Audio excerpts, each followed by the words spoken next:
Hello friends, welcome to my channel. आज मैं आपके लिए लेकर आई हूँ सब्जियों को स्टोर करने का वीडियो कि हम फ्रिज में हफ्ते भर तक या फिर 5 से 6 दिनों तक सब्जियों को कैसे स्टोर करके रख सकते हैं जिससे कि वो ख़राब भी ना हो और हरी और एकदम फ्रेश बनी रहें। तो आइए मैं शुरू करती हूँ आज का वीडियो। आज मैंने मार्केट से बहुत सारी सब्जियाँ खरीदी हैं जो मैं हफ्ते भर तक बनाऊंगी। हमारा घर का मेन्यू प्लान पहले ही डिसाइड हो जाता है, उसी के अकॉर्डिंग मैं सब्जियां लेकर आती हूँ और इन्हें धुलकर और अच्छे से जैसे भी करना होता है काट कर या फिर वॉश करके और मैं फ्रिज में डाल देती हूँ, जो कि हफ्ते भर तक चलती हैं। सबसे पहले मैं सूखी सब्जियां अलग कर लेती हूँ, जैसे कि है आलू को मैं अलग रख दूंगी क्योंकि इसे मैं धुल कर नहीं रखती हूँ। इसे मैं ऐसे ही स्टोर कर लेती हूँ, पॉलीथीन से निकाल कर मैं इसे टोकरी में डाल दूंगी। इसके बाद मैं टमाटर को टोकरी में डाल लूंगी। यहाँ पर मैंने हरे और लाल टमाटर दोनों की खरीदारी की है। कभी कभी सब्जियों में हरे टमाटर भी बहुत अच्छे लगते हैं, तो मैं दोनों तरीके के टमाटर लेकर आती हूँ। सबसे पहले हम इसे धुल लेंगे। मैंने यहाँ पर पानी से भरा हुआ एक टब लिया है और इसमें मैं सारे टमाटरों को डाल दूंगी।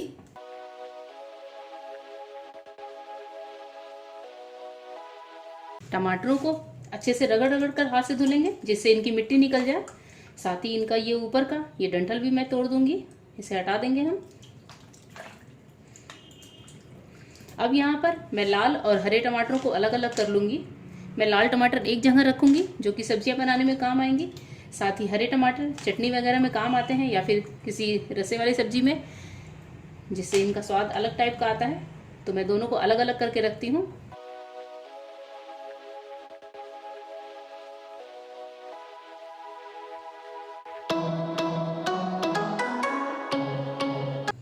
अभी मैं दोनों टमाटरों को एक एक पानी और धुलूंगी। इन्हें मैं अच्छे से धुल कर रखती हूँ जिससे खाना बनाते टाइम जब मैं टमाटर काटूं तो मुझे उन्हें वापस धुलने की ज़रूरत ना पड़े।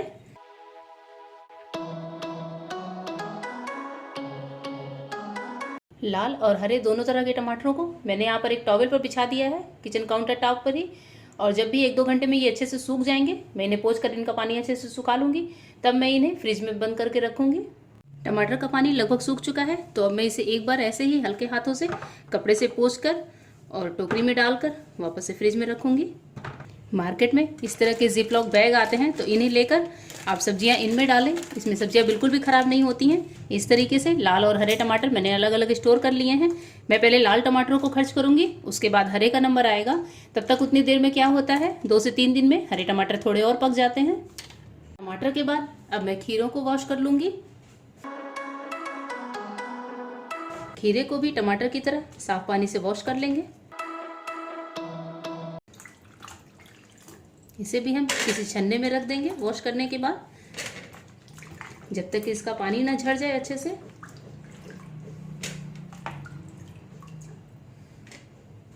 खीरे को मैं यहाँ पर एक ही पानी धुलूंगी क्योंकि जब खीरे हम छील कर खाते हैं तो इन्हें मैं एक बार और धुलती हूँ खाने के टाइम पर। खीरे को मैं काउंटर टॉप पर टॉवल पर फैला दूंगी जिससे इसका पानी अच्छे से सूख जाए। उसके बाद हम इसे फ्रिज में रखेंगे।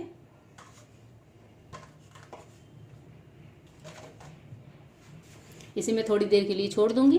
खीरे का पानी भी सूख चुका है, पर फिर भी मैं इसे एक बार सूखे कपड़े से पोंछ कर फिर जिप लॉक बैग में डालूंगी। पानी रहता है तो खीरा जल्दी खराब होने का डर बढ़ जाता है।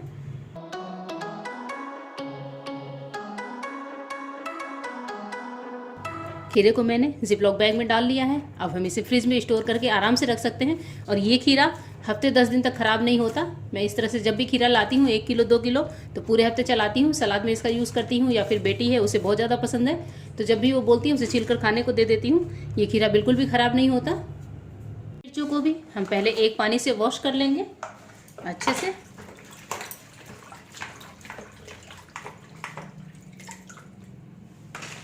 इसे भी छन्ने में डालकर थोड़ी देर छोड़ेंगे जिससे पानी अच्छे से झड़ जाए इसका। भिंडी को भी पहले हम अच्छे से वॉश कर लेंगे पानी में।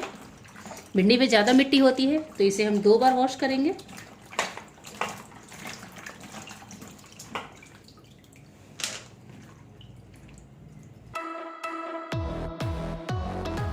भिंडी को भी रख देंगे जिससे इसका पानी अच्छे से झड़ जाए। किचन टॉवल पर आप देख सकते हैं मैंने एक साइड भिंडी और एक साइड मिर्ची सुखाने के लिए रख दी है, तो जब तक इसका पानी ना सूख जाए हम इसे ऐसे ही छोड़ देंगे। हरी मिर्चों का पानी पूरी तरह सूख चुका है, तो अब मैं यहाँ पर मिर्ची के डंठल निकाल लूँगी। फिर इसे हम स्टोर करेंगे इस तरीके से।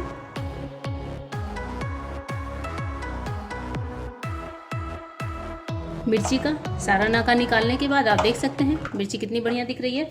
अब मैं इसे एयर टाइट डिब्बे में स्टोर करूँगी।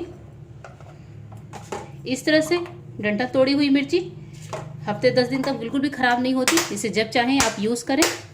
तो इस तरह मैं इसे डिब्बे को फ्रिज में डालकर स्टोर करती रहूँगी।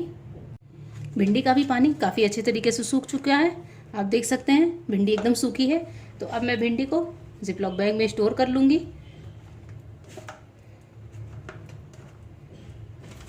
मैं इसे इस तरह रखती हूँ जिससे डालने में आसानी हो।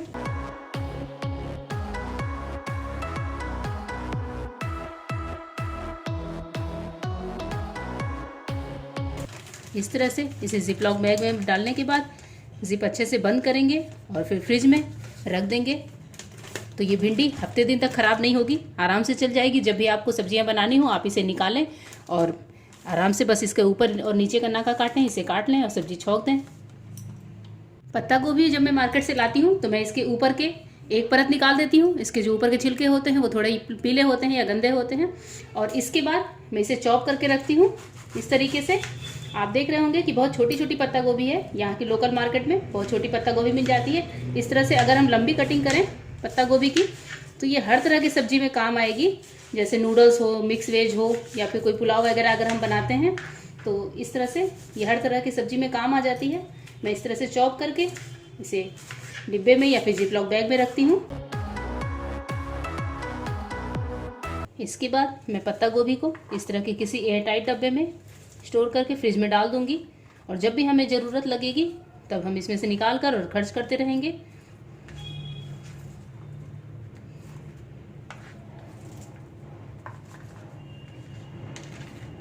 इस तरीके से मैं इसे फ्रिज में स्टोर कर दूँगी। अब बारी आती है अदरक को स्टोर करने की। तो इसके लिए हम सबसे पहले अदरक के छोटे छोटे पीसेस कर लेंगे इस तरीके से, जैसे कि इसके पीसेस के अंदर मिट्टी घुसी होती है वो आसानी से साफ़ हो जाएगी धुलने से।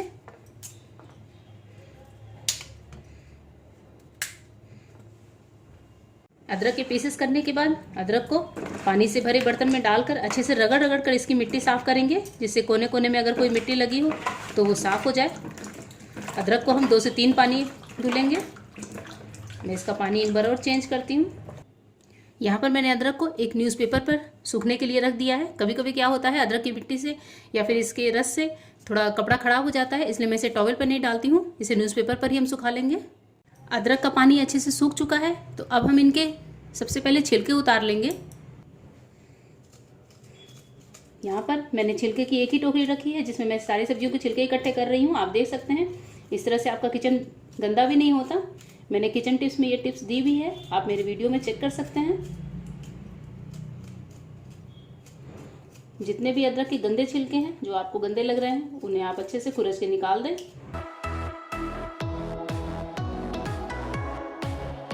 यहाँ पर मैंने अदरक को अच्छे से छील लिया है। साथ ही एक एयर टाइट डिब्बे में टिश्यू पेपर भी बिछा लिया है। टिश्यू पेपर में हम अदरक को स्टोर कर लेंगे।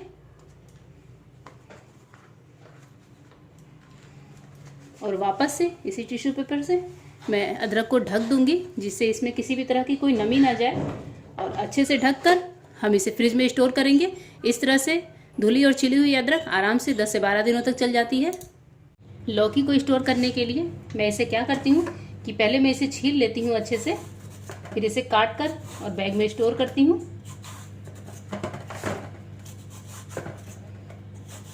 लौकी को हम वॉश नहीं करेंगे, जब बनाना होगा तभी हम लौकी को धुलेंगे, क्योंकि लौकी में अगर पानी रह गया तो लौकी खराब हो सकती है।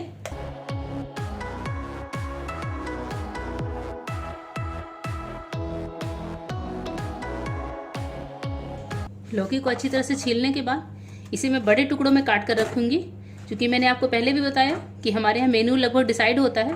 तो अगर किसी हफ्ते कोफ्ता बनना होता है तो मैं लौकी को काट कर नहीं रखती, इसे ऐसे ही फ्रिज में डाल देती हूँ। और जब कोफ्ते बनाने होते हैं तो कद्दूकस करती हूँ। पर अभी हमारा प्रोग्राम लौकी की सब्ज़ी बनाने का है, तो इसलिए मैं इसे काट कर रख रही हूँ।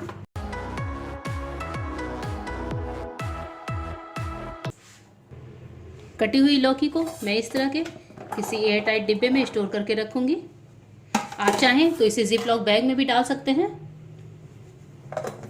इसे अच्छे से ढक्कन लगाकर हम फ्रिज में रखेंगे। इस तरीके से लौकी बिल्कुल भी ख़राब नहीं होती है। अब बारी है हरी मटर को स्टोर करने की।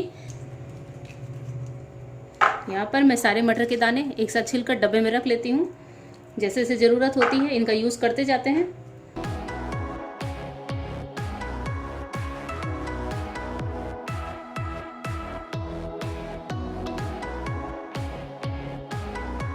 यहाँ पर मैंने मटर के दानों को छील लिया है और इसे मैं इस तरह के डब्बे में स्टोर करके रखूँगी।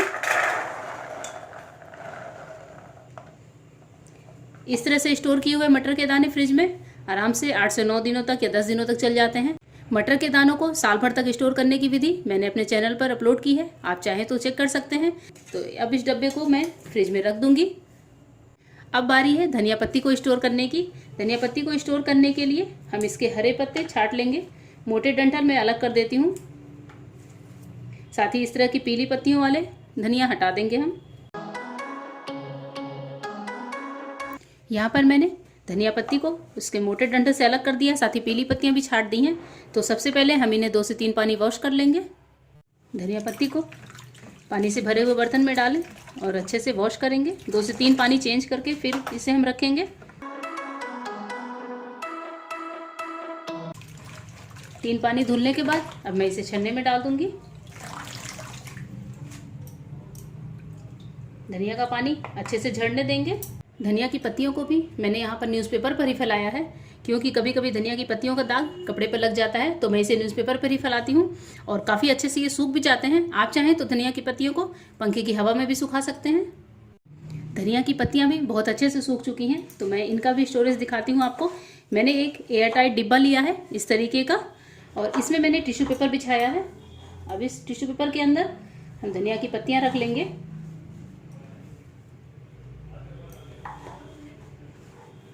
ध्यान रखें कि धनिया पत्ती का पूरा पानी सूखा होना चाहिए, इसमें बिल्कुल भी पानी ना हो। थोड़ा भी पानी होगा तो धनिया जल्दी ख़राब हो जाएगी। और इसी टिश्यू पेपर से ही अच्छे से हम ढक देंगे। टिश्यू पेपर से ढकने के बाद मैं इसका ढक्कन लगा दूंगी और इस डब्बे को उठाकर मैं फ्रिज में रख दूंगी और इसमें से निकाल कर जब भी ज़रूरत हो धनिया निकाल कर हम आराम से यूज़ कर सकते हैं। इस तरह से रखी हुई धनिया 5 से 6 दिनों तक ख़राब नहीं होती। अब बारी आती है हरे प्याज की स्टोरेज की। मैं क्या करती हूँ कि लगभग 1 पाव या आधा किलो हरा प्याज लेकर आती हूँ। तो इसमें से मैं इस तरह से पीली पत्तियाँ छाँट कर निकाल देती हूँ और इस तरह से अच्छी प्याज को मैं अलग स्टोर कर देती हूँ।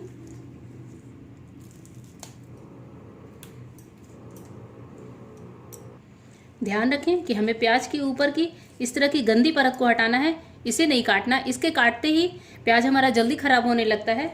हरे प्याज के मैंने सारे पीले पत्ते हटा दिए। अब ये काफ़ी हरे हरे दिख रहे हैं। अब मैं इन्हें किसी पॉलीथीन बैग में अच्छे से स्टोर कर लूँगी।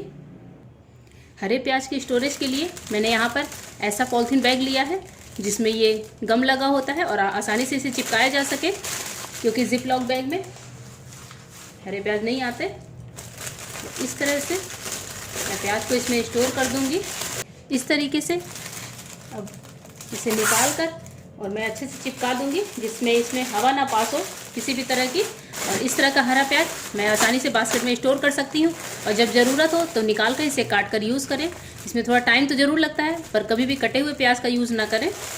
अब मैं बताती हूँ आपको पालक के स्टोरेज के बारे में। सबसे पहले तो जैसे ही मैं मार्केट से पालक को लेकर आती हूँ तो इसे मैं न्यूज़पेपर पर फैला देती हूँ, पंखे की हवा में या फिर ऐसे ही थोड़ी देर के लिए, जिससे इसमें जो पानी है वो अच्छे से सूख जाए। क्योंकि हमें इन्हें वॉश करके नहीं रखना, अगर हम इसे वॉश करते रहेंगे तो फिर ये फ्रिज में बहुत जल्दी ख़राब हो जाएगा। हमें इसका पानी अच्छे से सुखा कर रखना है। तो सबसे पहले मैं इसका पानी सुखा देती हूँ। पालक की पत्तियों का पानी सूख चुका है, तो अब मैं यहाँ पर इसके डंठल हटा दूँगी। हम सिर्फ हरे पत्ते स्टोर करेंगे।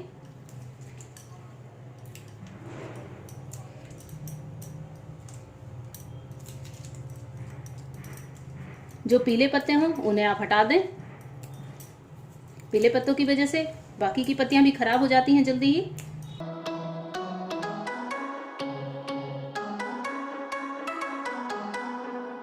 पालक की पत्तियों को मैंने अच्छे से डंठल से अलग कर लिया है और मुझे अभी थोड़े कम सूखे लग रहे हैं, तो मैं 10 मिनट के लिए इन्हें टोकरी में ही छोड़ देती हूँ। अब मैं पालक की पत्तियों को इस तरह से न्यूज़पेपर में रैप करूँगी। न्यूज़पेपर से अगर इनमें थोड़ा भी मॉइस्चर हो तो वो अच्छे से सोख लेते हैं। आप चाहें तो टिश्यू पेपर का भी यूज़ करें, पर पालक की पत्तियां ज़्यादा हैं इसलिए मैं न्यूज़पेपर का यूज़ कर रही हूँ। इस तरीके से हम इसे अच्छे से रैप कर लेंगे। रैप करने के बाद पॉलीथीन को अच्छे से फोल्ड करेंगे और इस तरीके से चिपका कर मैं इसे रख दूंगी। तो इस तरह से स्टोर किए हुए पालक के पत्ते बिल्कुल भी ख़राब नहीं होते, क्योंकि इनमें पानी नहीं होता। तो आप इसे 2 से 3 दिन के बाद भी आराम से बना सकते हैं और ये एकदम फ्रेश रहेंगे। इसी तरीके से आप देख सकते हैं बथुआ भी रखी हुई है। बथुआ को ही मैंने पेपर पर फैलाया है और जैसे इसका पानी सूखेगा मैं पालक की तरह इसे भी स्टोर करके रख लूँगी। तो ये रहा मेरे सब्जियों का स्टोरेज। आपको मेरे स्टोरेज का आइडिया कैसा लगा मुझे बताना ना भूलें। साथ ही अगर वीडियो पसंद आया हो तो वीडियो को लाइक और चैनल को सब्सक्राइब जरूर करें।